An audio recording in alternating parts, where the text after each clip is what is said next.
Olá, boa noite a todos. Vou convidar aqui meu amigo Roberto. Só um minutinho, gente.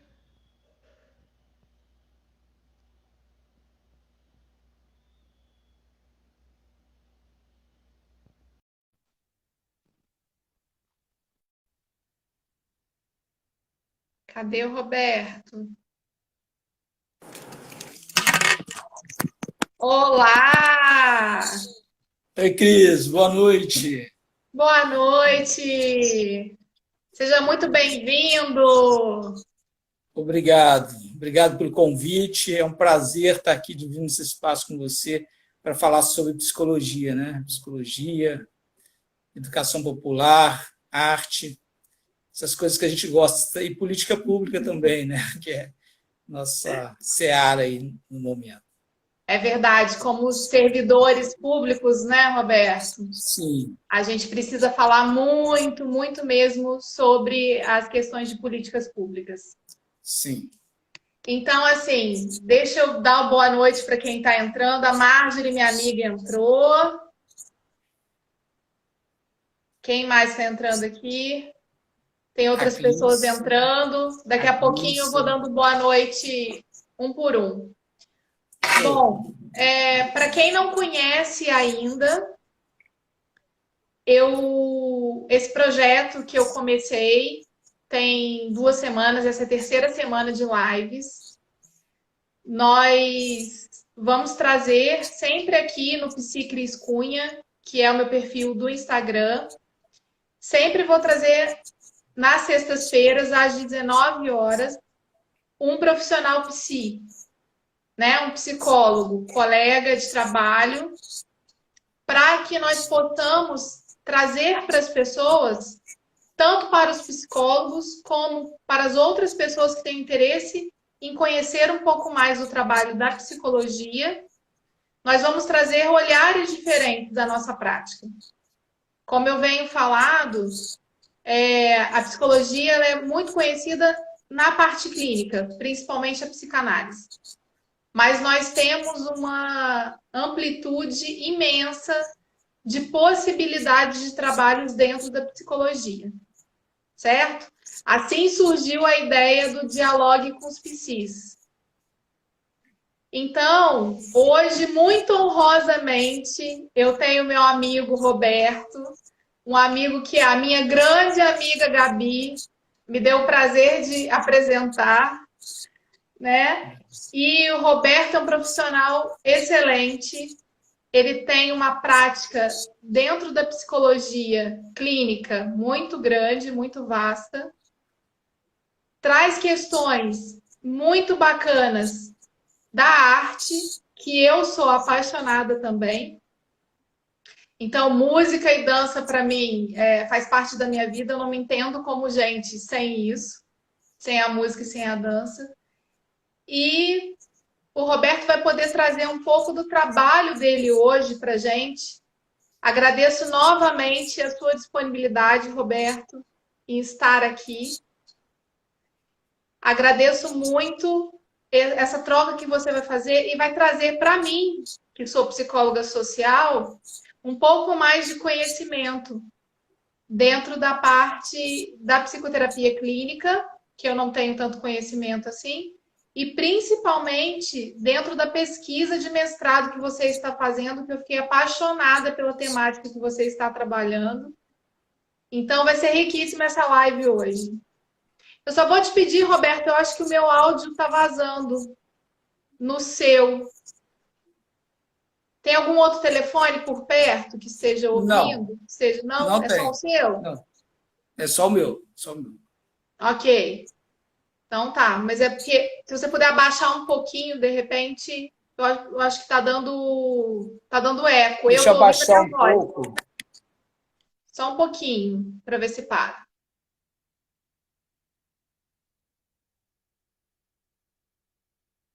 Só um pouco. Só para não ficar com esse eco. Melhorou? Deixa eu ver. Melhorou. Melhorou um pouco? legal, que estava bastante alto. Porque eu estava com fone, o fone não estava funcionando, então acabei... Ah, sim, sem problema. Gabi entrou, nosso amigo Bruno entrou, psicólogo também. O Bruno trabalha comigo lá no CREAS. A Marjorie está Bacana. dizendo que o áudio melhorou. Ótimo, ótimo. Tem umas pessoas entrando aqui. Deixa eu dar um oi para essa galera. Minha filha entrou, Mariana. Que bacana! Mariana está aí, a Gabi, Luciano também já vi, passou aí. Luiz entrou. Ô, Luciano, cada vez, querido. Claudino Dias. Cris Domingues. Amanda. Valéria, Amanda. Muito obrigada, gente. Muito A obrigada Maria, mesmo. minha colega Maria, entrou. Maria, grande abraço, saudades. Que bacana. Nossa linda Gabi. Beijo, Gabi, querida.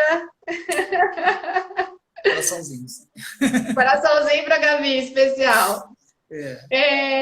Então, Roberto, fique à vontade. Agora a palavra é sua. Se apresente, conte um pouquinho da sua experiência profissional, da sua formação, para que as pessoas que ainda não te conhecem possam conhecer toda a amplitude do seu trabalho.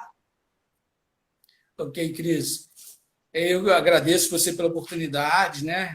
Criar esses espaços, né, de troca são muito importantes, né? Dentro de uma profissão que a gente tem tanta diversidade, né, de linhas teóricas, né? Então, eu vou ocupar aqui o meu lugar de fala, né, como dentro da psicologia clínica, no campo da saúde mental, da perspectiva junguiana, e na formação em ciência e arte, né? A gente participa de um curso, né, do grupo de pesquisa na Fiocruz, que é o Núcleo de Estudos em Arte, Cultura e Saúde, e nós nos intitulamos lá Arte Cientista, né? Que todo cientista é artista e todo artista é cientista, né? Porque a arte e a ciência caminham de mãos dadas, né? E isso é uma coisa grandiosa, que a gente começa a ter assim, muita representatividade na década de 70, né, quando a gente começa aí com as lutas, né, de algumas lideranças, né, principalmente assim, como ícone desse movimento da arte, a gente traz a Anísia da Silveira, né? Doutora Anísia da Silveira, trabalho excepcional que ela desenvolveu no Brasil dentro de uma perspectiva da luta já contra as violências sofridas dentro do manicômio, né? Sim. E aí eu começo a minha carreira, né, em saúde mental, né, participando da reforma psiquiátrica, né, em Volta Redonda. Então, assim, em 1997, né, começa, então, um movimento em Volta Redonda, que é um movimento que acontece no Brasil inteiro a partir do projeto de lei do Paulo Delgado, né? Paulo Delgado tem um projeto de lei que propõe a extinção dos manicômios, né?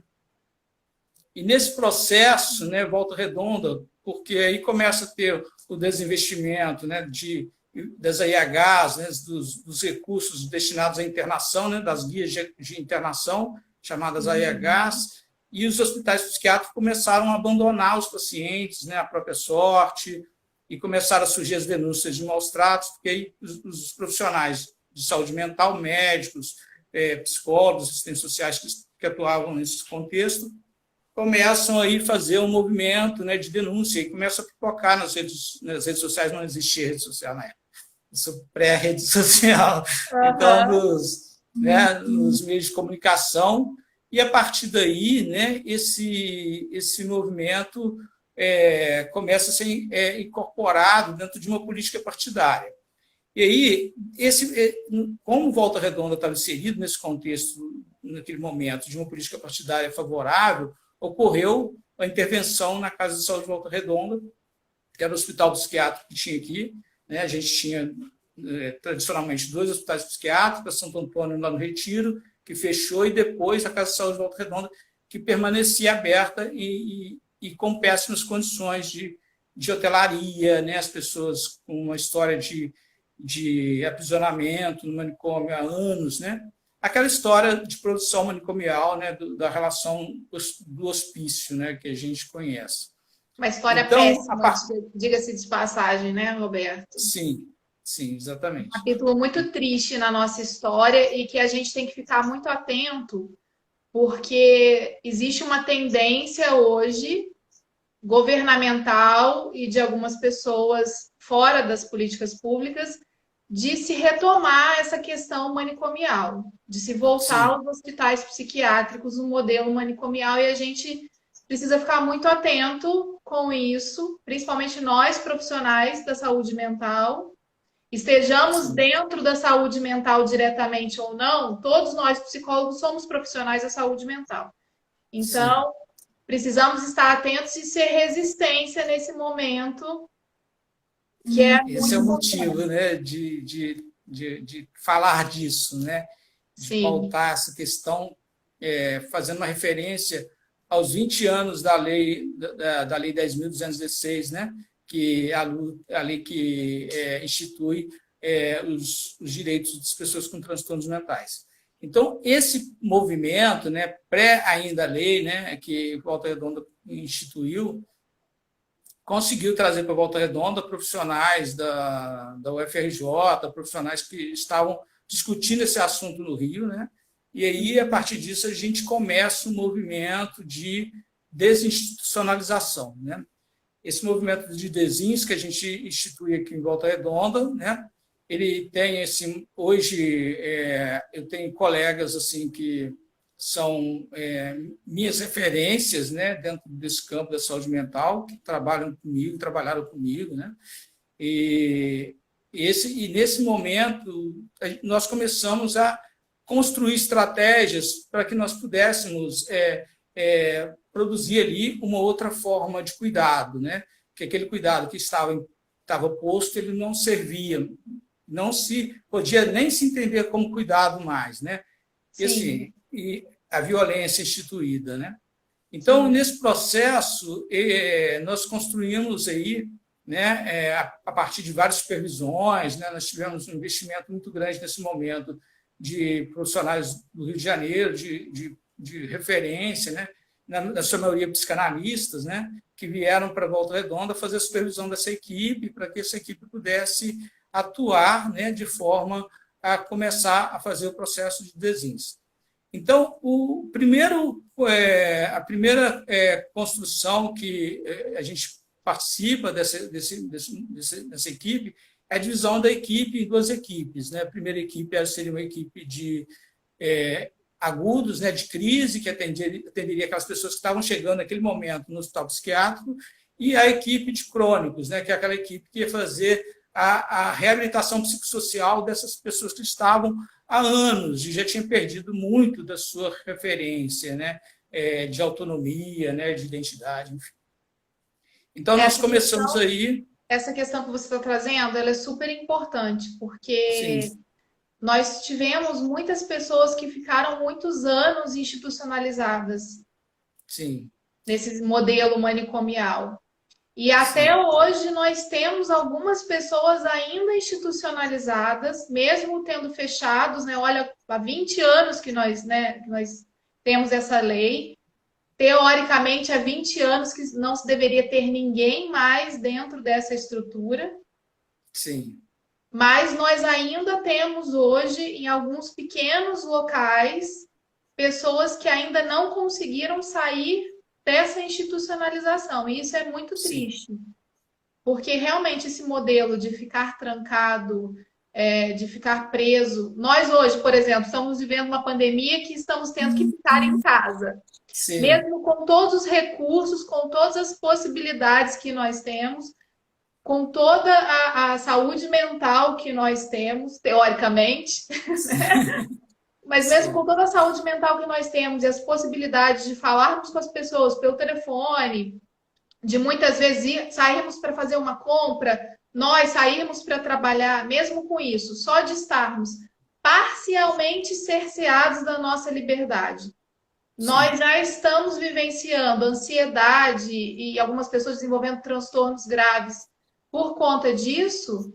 Imagina uma pessoa, você achar que um tratamento vai, com uma pessoa que tem alguma questão psiquiátrica, vai ser adequado você trancafiando essa pessoa. Isso sem falar nos tipos de tratamento, né? Sem falar nos Sim, sim. eletrochoques, em dopar a pessoa 24 horas por dia, em amarrar as pessoas nas camas, como era o modelo manicomial. Sem falar nisso, Sim. só o fato de você aprisionar uma pessoa que tenha um transtorno mental, isso já potencializa as questões que ela já tinha, Sim. né?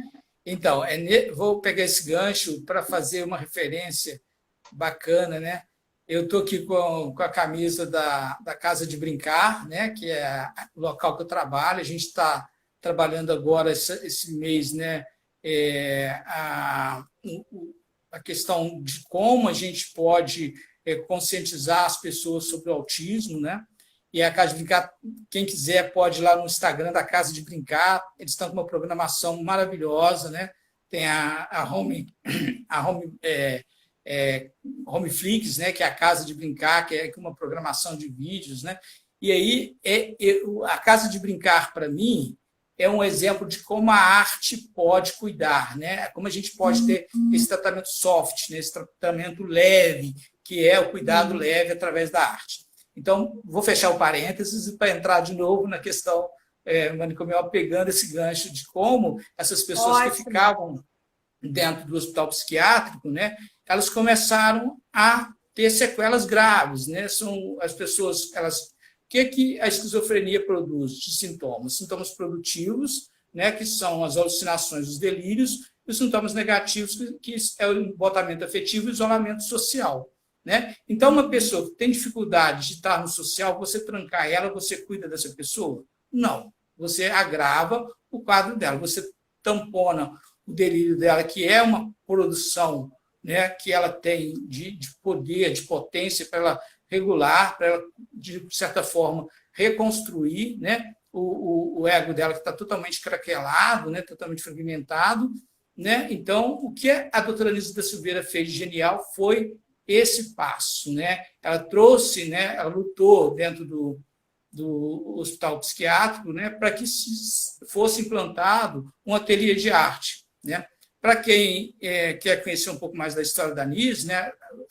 Tem vários livros, mas tem um filme da Globo Filmes que é Anísia no Coração da Loucura, está na Netflix, quem quiser ver, está lá, é um filme, né? É um documentário, mas tem vários documentários no YouTube também, que é bem bacana de se interar sobre isso. Então, quando ela traz a arte, né? A arte e o convívio dos usuários dentro de um espaço de convivência, ela produz saúde, e as pessoas começam a ter ali uma possibilidade de renascimento, né? E descobriu vários talentos, né? Tem o Fernando Diniz, né? Que é uma referência do trabalho da Anísia da Silveira, né? A Adelina, que é uma paciente emblemática, né?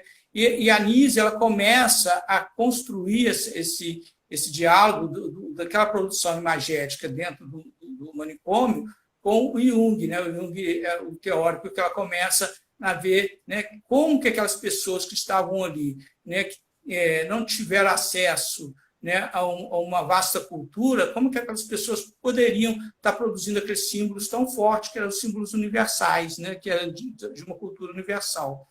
Então, ela traz isso e começa a dialogar com Jung essa questão simbólica, né, do inconsciente coletivo, né, de como a pessoa se organiza a partir desses arquétipos que vão surgindo, né, e como ela consegue se reconstituir. Então, produzindo saúde. Então, a Anísia Silveira ela é aí, né, essa referência no campo da saúde mental, né, e da pesquisa. Eu acredito hoje, né, depois no mestrado, na pós-graduação, a gente tem estudado muito autores americanos, né, Charles McNiff, que é um arteterapeuta americano, né, Patrícia Levy, que é uma socióloga, e todo mundo escrevendo sobre pesquisa baseada em artes, né? Então, a gente vê o quanto a academia no Brasil é tacanha, né, que não incorporou a pesquisa baseada em arte, né? E aí esse trabalho da Anísia da Silveira, que é um trabalho pioneiro, que ela fez uma pesquisa, né, ela construiu todo um processo de de acervo imagético, uma produção imensa, né? E trouxe, publicou, ela escreveu, tem todo um trabalho de pesquisa, mas que a gente não entende ainda como pesquisa, né, baseada em arte no Brasil.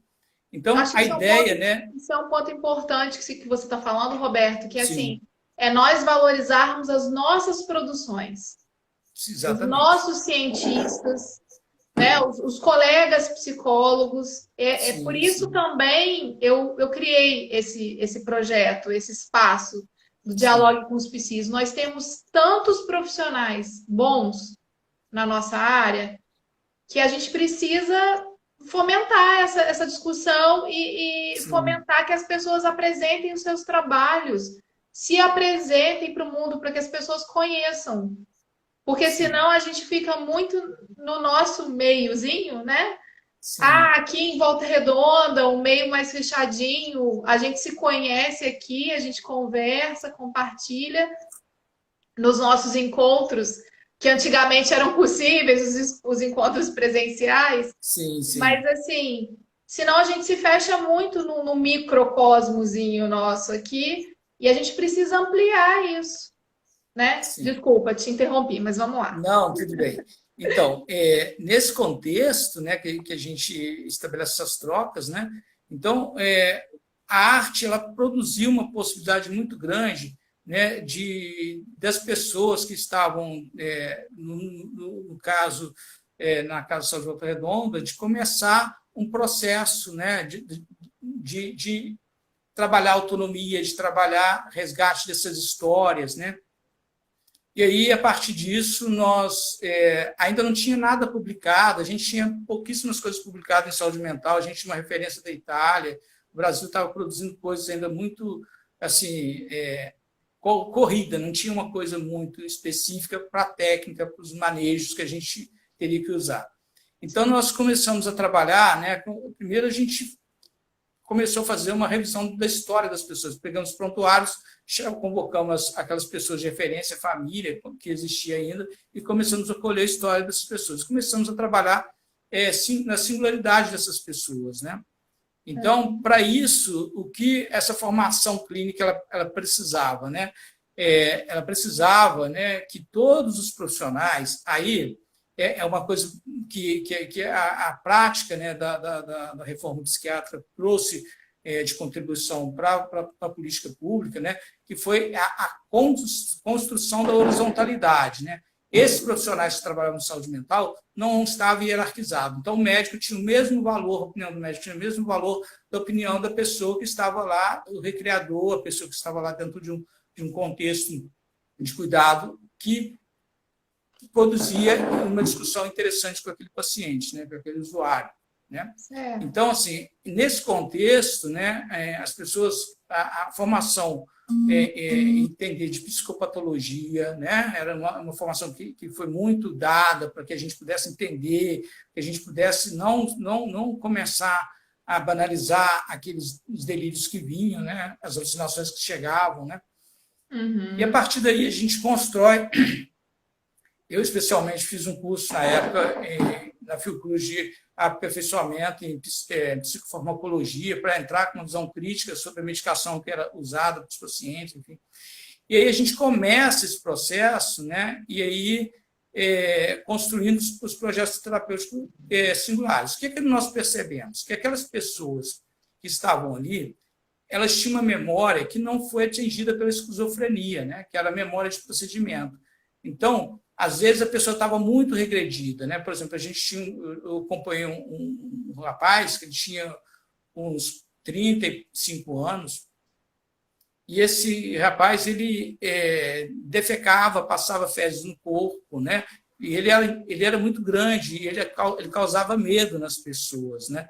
Então, esse rapaz, quando eu fui conversar com a família dele, ele tinha uma história de aprendizagem muito positiva, né? Assim, ele teve acesso à natação, ele teve acesso a jogar vôlei não, basquete, né? Ele estudou até um certo momento da vida dele, e depois do surto ele realmente foi internado e no processo manicomial ele ficou muito regredido, né?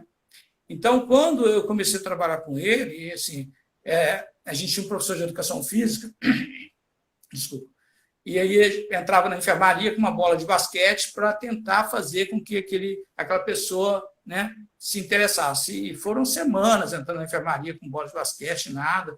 Aí fui conversar com o médico, né, para tirar a medicação dele, e aí a enfermagem toda contra, que não deveria tirar a medicação porque ele era muito agressivo, né, ia causar um dano Era o danado. E uma controle, enfermeira né? que trabalhava na nossa equipe bancou, tirou a medicação desse paciente toda, né?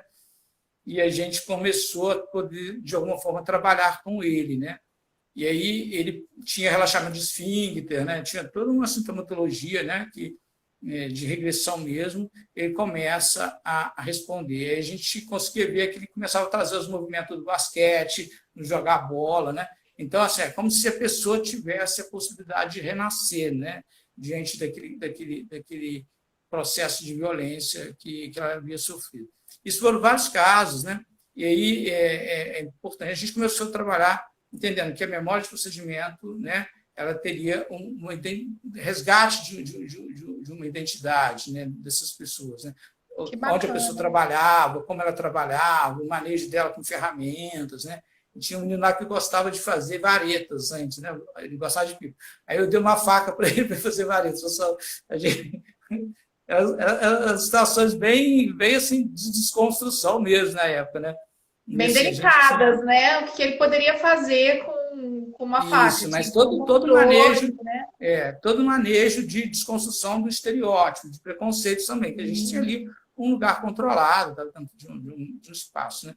Então, a partir disso, a gente consegue fazer a inserção de algumas pessoas nas suas famílias, porque o projeto era que as pessoas conseguissem ter mais autonomia, né? Para que elas pudessem entrar na família dando menos trabalho, com o recurso que tinha, que era de volta para casa, que era um recurso que o governo dava para que essa pessoa tivesse uma moeda de troca, né? Para fazer laço social, para poder entrar na família sem causar nenhuma despesa, já que essa família era construída, né? Já estava formatada de outra forma, porque essa pessoa ficou 30 anos, 20 anos fora daquele núcleo familiar. Então, restabelecer esses vínculos foi um processo muito difícil. Então, a gente participava de inúmeras reuniões de família, né? Discutir isso com muita delicadeza, né? Porque as mulheres sofriam muito, porque elas eram destituídas do poder de mãe muito cedo. Elas iam para o manicômio, os filhos cresciam por outras pessoas, e aí quando você ia buscar, eu sou filho dela, mas eu não conheço ela como mãe, eu não tenho vínculo nenhum com ela, como que a gente faz? Isso era muito delicado, né? E ela perdeu uma vida inteira por ela não conseguir ter a possibilidade de ter um tratamento dentro do contexto social. Então, o CAPES vem, né? A gente começa, primeiro, aqui em Volta Redonda tem o ambulatório de egresso, que era a usina de sonhos, né? Que era um ambulatório, depois virou o primeiro CAPES, depois surgiu o primeiro CAPES aqui na Vila, o CAPES Vila, né? E aí eu fui meio que transferido para o Vila para trabalhar com a equipe do Vila para acompanhar os pacientes crônicos, né? Então, esse trabalho foi um trabalho muito de base, assim, que me deu muita base, né? E eu não era psicólogo, né? Eu trabalhava na enfermagem, eu não era psicólogo nessa época. Então, assim, e aí, concomitantemente, eu comecei a fazer psicologia em 2000, né? Na Universidade de Sasaki, e era maravilhoso, porque eu participava de um grupo de pesquisa, né? Sobre psicose, já entrando no grupo de pesquisa sobre psicose, lacaniana, com Alexandre Balbi, meu mestre, que está aí até hoje fazendo seus cursos, seus livros, enfim, né? É uma pessoa maravilhosa. E aí eu começo, né, a articular essa teoria e prática, né? Como que era isso para mim. E aí, quando foi em 2000... Isso é bacana, Roberto, porque assim, você tem a formação da enfermagem, que é todo um olhar de cuidado, né? Um olhar bem próximo da medicina, da questão da medicalização e tudo mais, mas você conseguiu passar esse seu olhar do cuidado e essa sua experiência dentro do manicômio para a psicologia, para você ter esse olhar diferenciado mesmo. Você tem toda uma história dentro do processo aí, sim. da saúde mental no Brasil. Isso é muito É, rico, muito bacana mesmo. é. E essa geração que a gente constrói, né, que foi construída lá nesse processo, né, pré-política pública ainda, que a gente tinha ainda poucas, a gente não tinha o SUAS ainda, né? O SUAS veio em 2005, né? A gente tinha muita precariedade de política pública, né? Então, eu lembro que eu participei aqui em Volta Redonda da primeira conferência de saúde mental, né? E a gente todo motivado, fazendo propostas, né? Aquilo quase dava morte, porque as discussões eram muito inflamadas, né? Assim, mas era um processo muito, muito legal, né? De compartilhamento, né? Enfim. E aí a gente, dentro desse contexto, né, a gente começou a ver as forças que existiam contrárias a isso, né, que era o movimento dos donos dos hospitais, o lobby no Congresso para essa lei não ser aprovada, e aí foi arrastando, arrastando, arrastando, e até chegar na lei que existiu, né, a 10.216, que diz ali que não era a extinção dos manicômios, era a extinção gradativa de leitos dos hospitais psiquiátricos, né? E para modelos substitutivos, né? Então, os substitutivos seriam os CAPs. Né? Então, assim, mas a gente sabe que os hospitais psiquiátricos existem ainda, né? São Paulo, Minas, está lotado de hospício e se vive disso até hoje, né? Infelizmente, a gente não conseguiu finalizar. A Gabriela lembrou bem aqui na hora que ela estava no início da live que Cananéia foi o último hospital psiquiátrico a fechar, né? E a gente comemora muito, né? A equipe da Casa de Brincar comemora muito. Ouça. E aí, assim, porque é uma construção, né, perigosa, né, ainda, né? É como se fosse um fantasma que vem assombrando a gente nesse contexto de buscar ainda gerenciar a saúde dentro de um contexto de aprisionamento, né? Então, assim, esse contexto que gera doenças e que a gente não acredita mais. Então, Sim, assim, a reforma... você falou da Gabi, né? Deixa eu só dar uma Sim, olhadinha aqui no que o pessoal está falando, ok. para eles participarem também, né? Vera Araújo entrou, deixa eu ver quem mais aqui, Márcia, a Juliana, que estudou comigo no Rosário, oi, Ju, Vanessa, Valéria, Roberta, Júnior, deixa eu ver quem mais que tá aqui. Essas letrinhas do Instagram, gente, é triste, viu? Leandro, Simone tá dando oi, Roberto, oi, Cris, Helena, olá, Simone, oi, Marli, Elaine, oi, Elaine. A Gabi tá lembrando aqui, Roberto, da memória de procedimento daquele vídeo que viralizou há pouco tempo, muito bem lembrado, Gabi, daquela Sim, bailarina que ela tinha isso. uma demência, né? E ela já tinha perdido muito da memória dela, mas que quando traziam a questão da música do Lago dos Cisnes, que foi uma música que ela treinou e que ela dançou por muitos anos, aquilo tinha uma Sim, representatividade muito grande para ela, né? A questão afetiva, emocional ligada àquela música. E aí ela conseguia, ouvindo a música, mesmo com todo o comprometimento dela, fazer os movimentos de braços, porque ela já estava na cadeira de rodas, então ela não conseguia sim, executar todos os movimentos, mas os movimentos de braço e a expressão facial dela e até uma tentativa de uma expressão corporal muito, muito próxima, né, do que ela tinha vivido, do que ela tinha feito. Isso é muito bacana, né? Eu acho isso muito rico. O sim. Tiago, psicólogo, inclusive estou tentando, já vou abrir um adendo aqui, estou Sim. tentando, só que o Tiago ainda não me disse se ele pode semana que vem, Ah, sabe? legal. O Vou Thiago até é nosso falar aqui parceiro já ao aí. vivo. Tiago é o meu próximo convidado e o Tiago ele é psicólogo de conselho tutelar e a gente está Ah, que vivendo uma legal. situação que está, né, sendo muito falada na mídia, que é a morte do menino Henry e toda a violência que uma criança pode sofrer dentro de casa. Então, eu convidei o Thiago para na próxima sexta nós estarmos aqui ao vivo. Só que ele ainda não me disse se a agenda dele está disponível. Então, por favor, Thiago, me diga aí. De qualquer Legal. forma, na próxima sexta-feira, esse vai ser o tema. Vai ser o tema da questão da violência contra crianças e adolescentes, que é uma violência gravíssima, tá? Sim. Então, Vitor Ramos está aqui. Deixa eu ver quem mais que Legal. entrou. O Vitor é meu colega de mestrado, né? Ele é lá do Olha grupo de que pesquisa, é bacana. musicoterapeuta, é um amigão aí que está na luta aí junto com a gente. Que bacana. Bem-vindo, Vitor. Marcela, minha amiga. Linda Marcela, bem-vinda. Cleia também. Muito bom. Ah, e o Thiago está dizendo que está confirmado. Então, sexta-feira, Oba! Thiago está confirmado para falarmos sobre a violência de crianças e adolescentes, viu, gente? A Gabi falando, Thiago, quero te ver semana que vem. Isso aí. Estamos juntos aí, Tiago. Isso A gente aí, está aqui com força. você. Então tá certo, combinadíssimo, Thiago. Próxima sexta é com a gente. Mas vamos lá, pode voltar. Vamos lá. Então, esse processo, né, para a gente só situar, fiz esse contexto histórico aí, para a gente situar, né, e depois, nessa construção do meu caminho pela arte, pela psicologia, né, eu conheci a Maria Cristina Ruth Garay, que é uma arteterapeuta que me acompanha até hoje. Ela é uma referência na arteterapia no Brasil, né?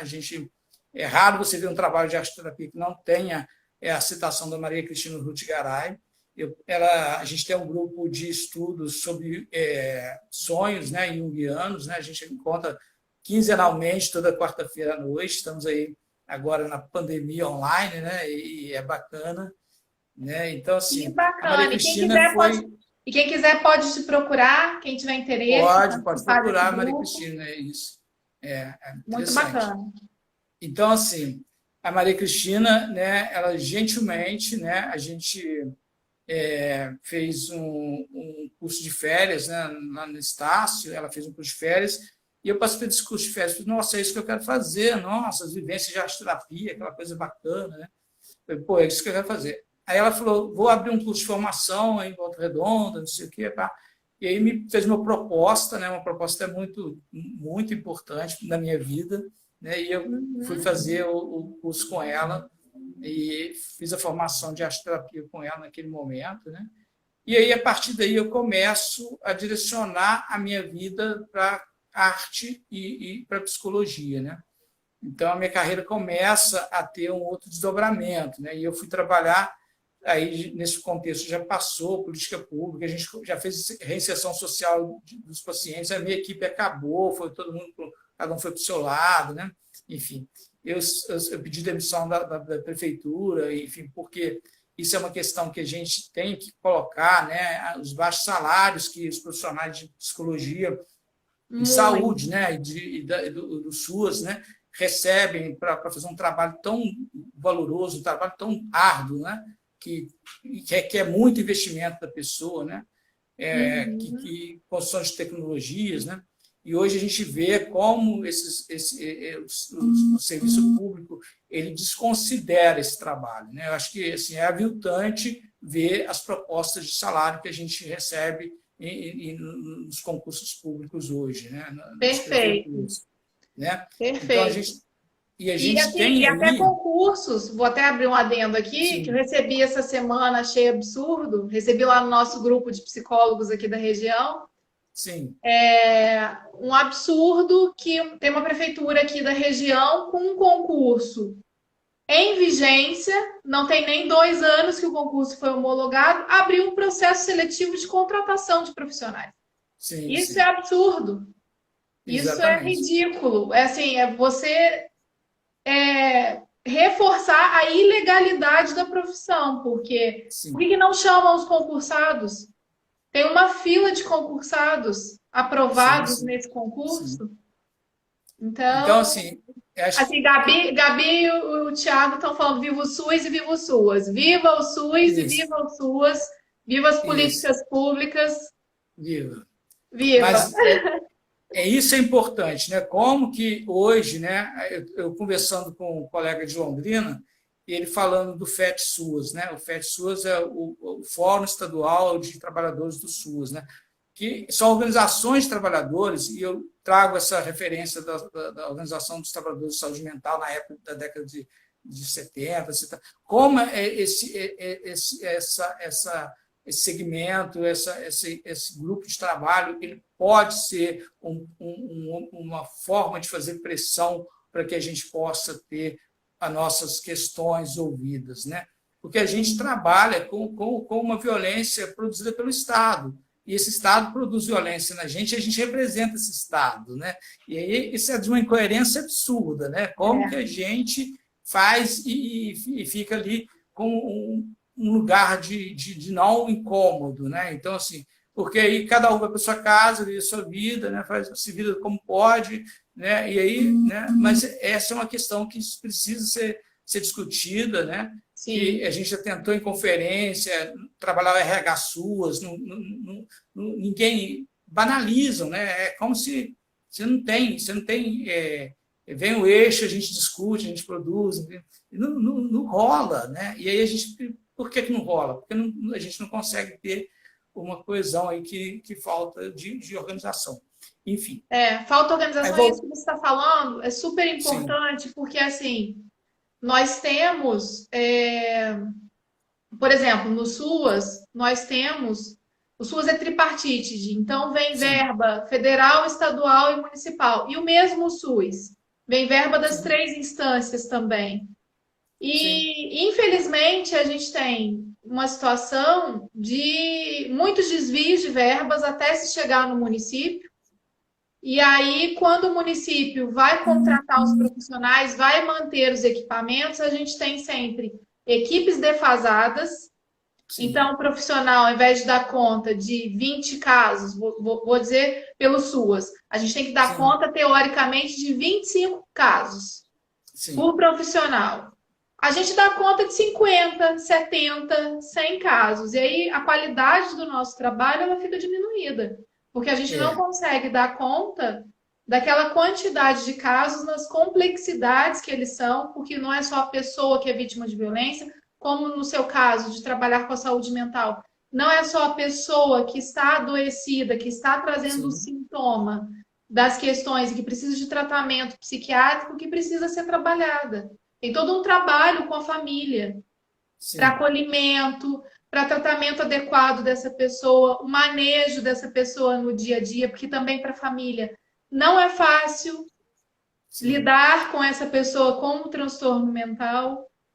Então, assim, pode falar. E é um processo, né? A gente vive esse momento aí de desmonte, né? Que está mais difícil ainda, né? Se a gente está anos com salários congelados, defasagem, ninguém repõe, né? O pessoal repõe para chegar no mínimo, né? Para não ter conversa fiada, né? Para não se comprometer, né? Mas não tem essa discussão. Então, assim, isso é uma questão que a gente precisa, do nosso interesse fazer, né? Então, assim, a gente não vai chegar um Salvador que vai dizer, olha, vocês, né? Não vai. Né? A tendência é o mercado encher de profissionais, né? Que a gente está vendo as produções que as universidades constroem, né? Hoje em dia, graças a Deus, a gente tem psicólogo de montão, a população precisa de psicólogo, a psicologia precisa deixar de ser elitizada, né? Então, a gente que trabalha em consultório, a gente sabe que o trabalho que a gente propõe no consultório acaba sendo um trabalho caro, não consegue ser um trabalho barato, né? Então, assim, isso precisa ser desconstruído com uma construção pública de que a população possa ter acesso à psicologia na escola, enfim, nos espaços onde as pessoas estão em sofrimento e precisam muito.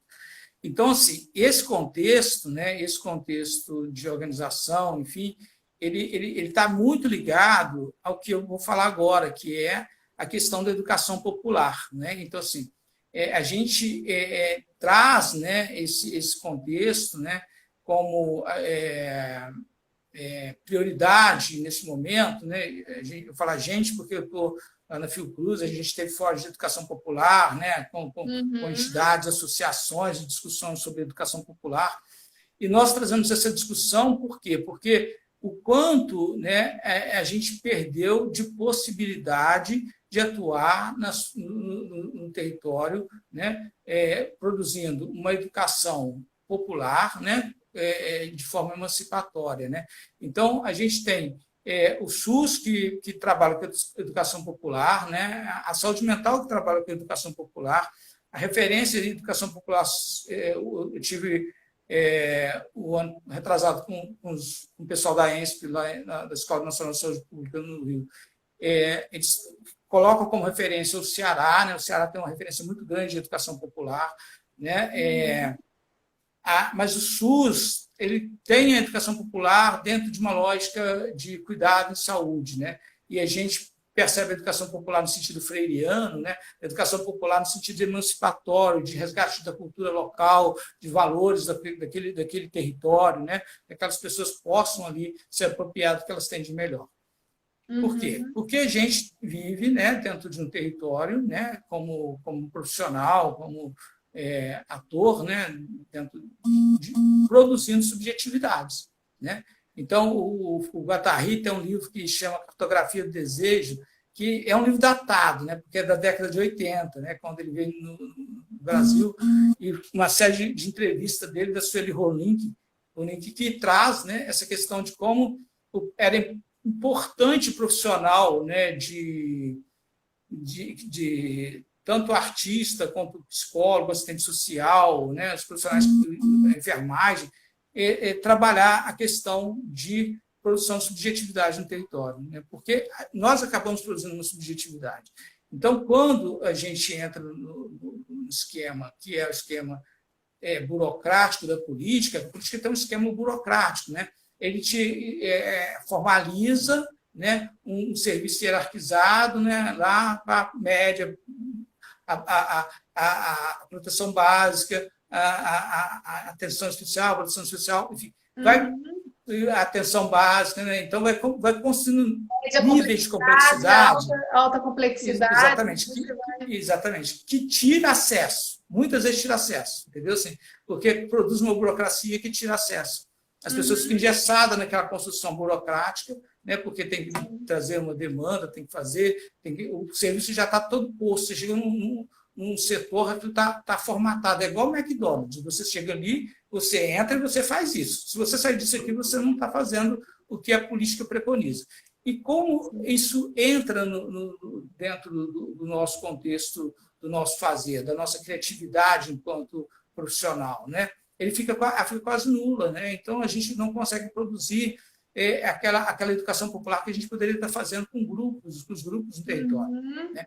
Então a gente vê várias tentativas de fazer os grupos, né, de convivência, enfim, e acaba trazendo uma lacuna muito grande, né? A gente vê que isso não está acontecendo, né? Porque a produção, você vê uma pessoa que está no CRAS entrou em 2009, está lá até hoje, né? Então, fulana está aqui, né? Isso é natural, não pode ser natural, né? Não Sim. pode ser natural. Então, tratar com essa simplicidade, com essas coisas, não dá para ser assim, né? Então, assim, acho que a gente tem revisitar esses lugares, né? O nosso lugar na política, enquanto formador, enquanto educador, né? Acho que isso é muito importante. Um educador popular, um educador que não está dentro de uma academia, não está dentro de uma instituição, mas que está junto da população, que é o que o Paulo Freire propõe, que é saber que de troca, né? Não tem um que sabe mais, a gente sabe diferente, mas o outro sabe também. E quando a gente coloca esse lugar de suposto saber para ir para o lugar de conversa, né, a gente já coloca um status ali, um status que não serve, né? Não serve porque não vai contribuir para a emancipação daquela população. Então, assim, Só pegando aqui, Roberta, a fala da Gabi, a Gabi está falando, isso que você está falando, né, da pessoa que está há anos no mesmo equipamento, ele fica desprotegido, é acautelado e a gente infantiliza o usuário. É isso, a gente não pode infantilizar. Sim. Né? Sim. A gente não pode nunca infantilizar, tem que desenvolver a autonomia daquela família, daquele indivíduo, né? E a Marjorie está trazendo uma outra questão do que você falou, dizendo que é uma luta conseguir uma vaga de psicólogo mesmo na rede particular. E é isso que você falou, é a questão da burocratização, porque a gente tem, tanto no ambiente privado, Principalmente no privado, eu acho, sabe? Porque, assim, Sim. por exemplo, os planos de saúde, eles exigem, muitas vezes, que a criança ou que o adulto passe por um médico, seja avaliado pelo médico, para que esse médico dê o encaminhamento para o psicólogo, se ele, enquanto médico, que não tem o saber da Sim. psicologia, que não tem o entendimento de verificar se essa pessoa realmente precisa de um atendimento psicológico ou não, sem o encaminhamento dele, os planos de saúde não colocam essa pessoa na fila de espera. E existe, Sim. mesmo no setor privado, uma fila de espera enorme para atendimento, isso é verdade. Então, Então, assim, isso é um essa absurdo. burocratização é horrível, porque, Isso é um assim, a absurdo. demanda, ela é espontânea. Se eu entendo que eu preciso de um atendimento psicológico, e se eu quero saber o meu nível de comprometimento psicológico, eu preciso ir num profissional da área. Então, assim, eu Da acho que área, o sim. único médico que, teoricamente, poderia dar um encaminhamento para a gente seria um psiquiatra. Porque o Sim, psiquiatra tem um olhar diferenciado que vai conseguir verificar se essa pessoa tem algum comprometimento, sim ou não. sim. Agora, Essa é uma questão complicada. É uma questão sim, complicada que entra, né, esse ato médico, né, que a gente lutou tanto ainda, e ele está aí surgindo, está sendo construído, sim. né, e Eu cada vez estava mais lá nas construído. ruas do Rio de Janeiro, lá na Sim, Alerj, porque eu estudava na UERJ, no Rio. Eu sim, participei de várias passeatas lá no centro do Rio de Janeiro contra o ato o médico. ato médico. Eu vivi Mas essa história. então, isso fica instituído, né? Já está instituído nos processos de encaminhamento, né? Sim, De saber quem sofre mais, quem sofre menos, quem tem direito a ato. Uma babaquice, desculpa a expressão, porque sim, dentro desse contexto, né, a gente tem aí uma gama de profissionais querendo trabalhar, né, com possibilidade de trabalho, né, de profissionais de psicologia, e que não tem acessos. Né?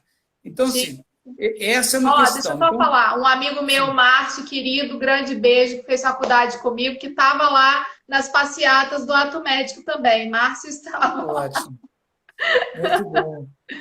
Então, assim, esse processo, né, da educação popular entra na minha pesquisa de mestrado, né, quando eu chego na Associação de Aposentados para trabalhar com a população assim, da Associação de Volta Redonda, né, e Uhum. aí eu entro com uma proposta de trabalhar com arte e literatura. Eu comecei a trabalhar com um trabalho que era um grupo chamado Caminhos Literários, né, e aí, pulei muito a minha história, mas não dá tempo, né, porque eu Sim, sim, preciso entrar nessa questão da educação popular. sim. Então, nesse contexto, né, eu percebi ali que os idosos que estavam ali tinham uma visão crítica, nossa, muito mais de questões políticas, né, muito mais aguçadas. Né, e fui para saber de onde vinha aquilo. Né, e Uhum. aí entendi que a maioria deles participaram, né, dos processos dos grupos de reflexões das comunidades eclesiais de base, né, que surgiu aqui em Volta Redonda. Né, a gente fala surgiu que o Frei Beto, ele coloca lá uma dúvida se foi aqui em Volta Redonda ou, né, em outra cidade, mas Volta Redonda teve uma força grande das comunidades eclesiais de base que traz a educação popular freiriana de frente, né? E a teologia da libertação. Então, apesar dentro de um contexto político, né, de ditaduras, enfim, né, e aí o que acontece? A gente percebe, né, que esse processo era pré-política pública, ele era um processo muito pungente, né? E ele deu origem a vários movimentos sociais, né? Os movimentos que a gente tem hoje, o movimento negro, o movimento das mulheres, o Sim. movimento LGBT, né? Todos são movimentos, né, que tiveram a possibilidade de surgir dentro desse contexto dos movimentos sociais da década de 70, que a Igreja Católica estava ali dentro de um contexto de base. Né? Então, Uhum. assim, nós, nesse contexto, nós temos a Maria da Glória Gon, que é uma importante referência em, dentro da questão das políticas sociais, né? E ela traz isso com muita propriedade. Chega na década de 80, quando começa as políticas públicas, né, a aparecer, como que a Igreja Católica vai saindo de cena, vai ficando mais conservadora e vai reprimindo esse movimento, né, e isso vai sendo boicotado, né? O Estado começa a usar o termo comunidade, que é um termo que já está bem assentado, né, por conta desse trabalho feito nas comunidades eclesiais de base, e colocar serviços não emancipatórios. Assim, e ainda não tinha política pública, mas eles colocavam serviço não emancipatório como serviço do Estado. Então, assim, como se produzir essa desconstrução dessa possibilidade de trabalhar com a educação popular, né, no caráter emancipatório de uma população. Então, assim, hoje, né, a gente tem aqui em Volta Redonda vários bairros que foram construídos a partir de invasões, né? As pessoas buscavam terras para morar, né?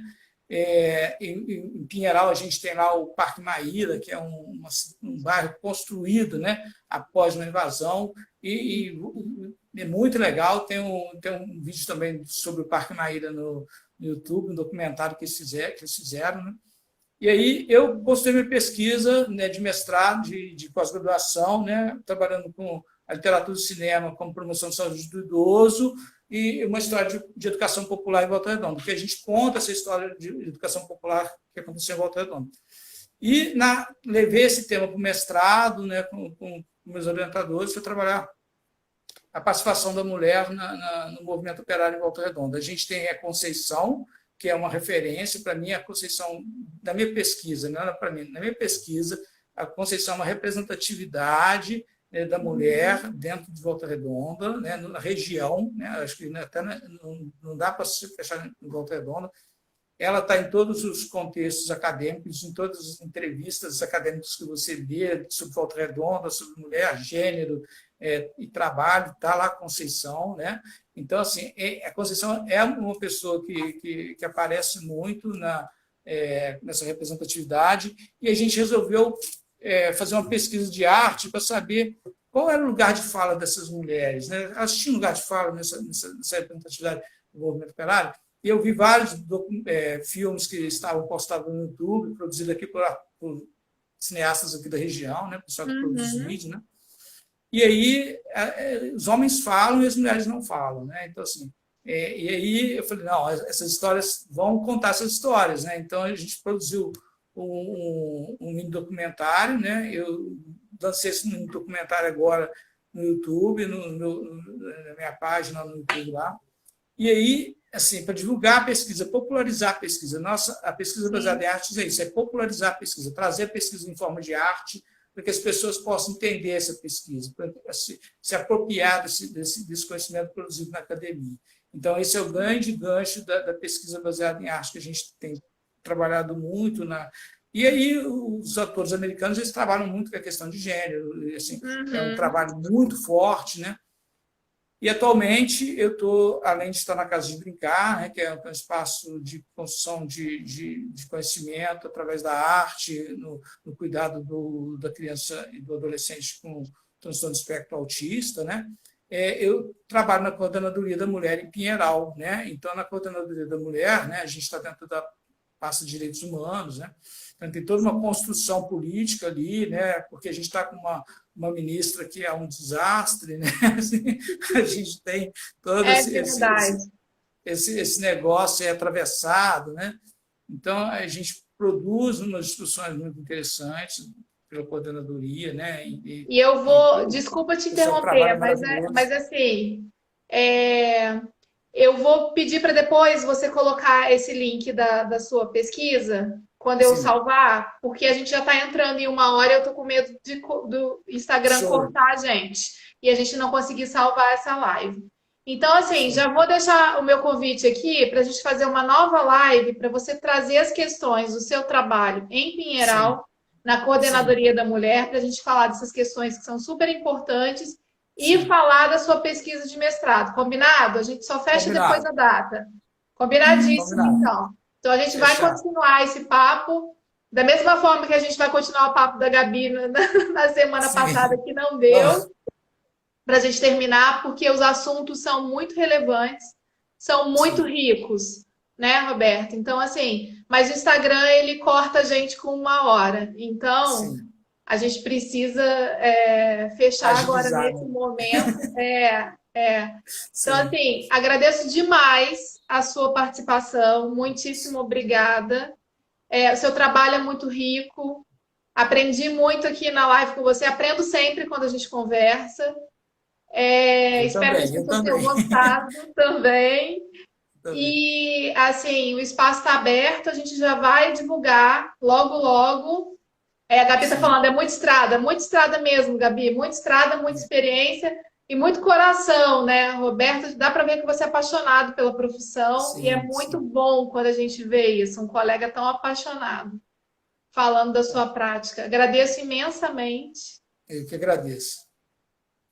tá? Agradeço a todos Pode, aí pode que. fazer seu fechamento, que eu acho que a gente tem 1 minutinho.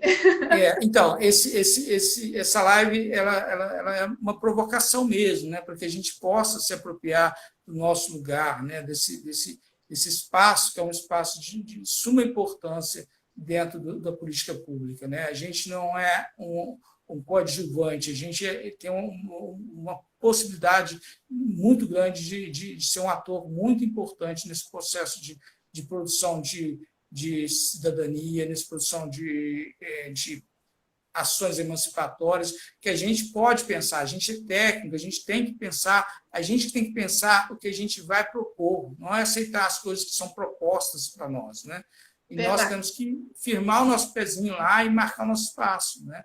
E acho que Perfeito. isso faz muito, porque senão a gente fica tarefeiro, fica fazendo tarefas em posições, né? Então, acho que Exatamente. usar esse lugar que a gente tem de produzir, né? Formas de ações diferentes. É isso. Foi uma provocação. Espero que a gente possa continuar mesmo. Uma Adorei. provocação que a gente continua no próximo. E aí a gente Sim, sim, comenta sim. mais provocações para os nossos amigos psis, que são, como nós, servidores públicos, atuantes, para a gente desenvolver esse espaço da política pública de forma cada vez Isso. mais forte, nos protegendo, fazendo valer os Sim, nossos direitos enquanto profissionais, para que a gente possa fazer valer os direitos dos nossos usuários. exatamente. Viva o SUS, viva o SUAS, né? Viva! Vamos aí, com Somos força. resistência, Roberto. Resistência, isso aí. Valeu. Gente, muito obrigada pela participação na live. Muito obrigada por todos que entraram, que comentaram. Infelizmente não deu para ver todos, mas eu espero ter respondido as principais questões aqui. E quaisquer dúvidas, vocês podem entrar em contato com o Roberto no Instagram dele e comigo também. É só mandar um DMzinho lá que a gente responde. Tá certo? Muito obrigado, Cris. Beijo. Acho que você tem que sair Beijo. primeiro da live, Ótimo né? assim. Deixa eu sair, então. Peraí, como que eu Isso. saio? Grande beijo. Agora, peraí. Acho que é no xizinho. Acho que é É no sair X mesmo, né? no xizinho, é. Tchau, gente. Beijo. Muito obrigada, Júlia. Isso, vai ficar gravada, tá? Tô terminando agora, vai ficar gravada no meu Instagram, quem quiser olhar depois. Tá bom? Quem não pôde participar dela completa. Grande beijo, até sexta que vem com o psicólogo Tiago, para falarmos da violência contra crianças e adolescentes. Beijo.